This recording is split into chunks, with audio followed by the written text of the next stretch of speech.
Donald Trump just came back from Asia, and it's a disaster. His long-planned reunion with Kim Jong Un collapsed, his approval ratings are tanking, and Americans back home are furious over his decision to bulldoze a piece of the White House while millions lose health coverage. The man who claimed to be a master negotiator just got ghosted by a dictator. Trump is back in Washington after his Asia trip, but instead of diplomatic triumphs, he brought back humiliation, outrage, and a brand new political firestorm. Because while North Korea ignored him abroad, he was literally demolishing American history at home.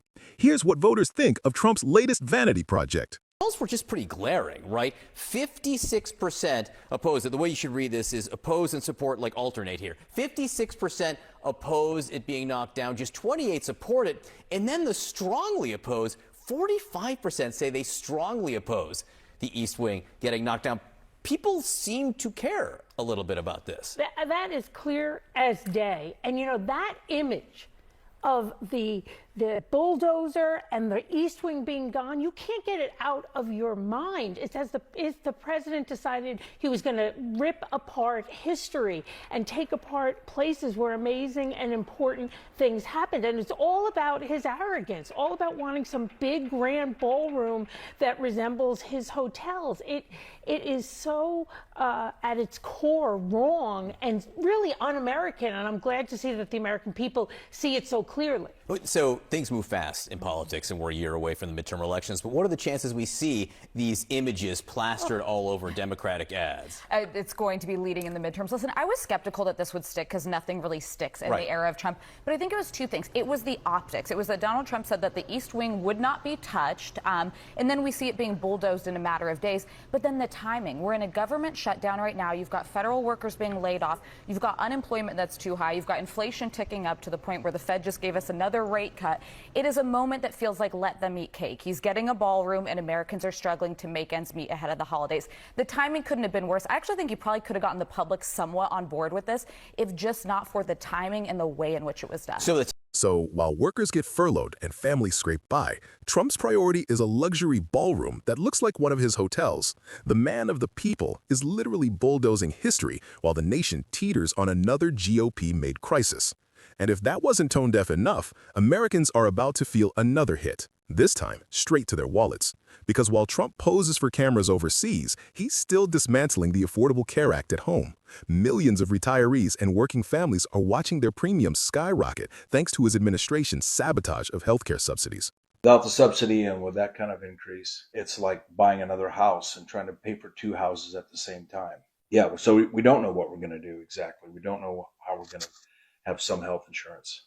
My name is Carla Zimmerman. I just retired in June from 25 years of teaching. My name is Bartley Armitage. I've been in Eugene, Oregon for most of the 45 years. I was a union carpenter for over 30 years and still a member of the Carpenters Union. Our current premium is $443 a month. Through the ACA. Through the ACA, and which is manageable for us, both retirees. However, it's going up to $2,224 a month. We are kind of in shock. That's without the subsidy. A retired teacher and a union carpenter now facing $2,200 monthly premiums, all while Trump brags about the greatest economy ever. This is the Republican vision in action: luxury for the elite, pain for everyone else. But the humiliation doesn't stop at home. The Asia tour Trump hoped would restore his strongman image ended in total embarrassment. Kim Jong Un, the dictator Trump once called his friend, ignored him completely. Not a meeting, not even a photo op. According to the Washington Post, Trump's requests went unanswered, while Kim cozied up to Putin and Xi Jinping, cementing an anti-West alliance that leaves Trump out in the cold. For a man who built his brand on deals, that's devastating. The world's autocrats no longer need him, and America's allies don't trust him. He's the salesman who can't close, the negotiator who gets ghosted by dictators. So here's where we are. Trump comes home to a country he's divided, an economy hurting from his shutdowns, and a world laughing at his failure. Meanwhile, Democrats are the ones proposing real fixes, restoring subsidies, protecting workers, and rebuilding global trust. The contrast couldn't be sharper. Trump's trip was supposed to remind the world of his power. Instead, it reminded everyone of his irrelevance. At home, Americans can't afford health care. Abroad, no one takes his calls. The man who promised greatness keeps delivering collapse.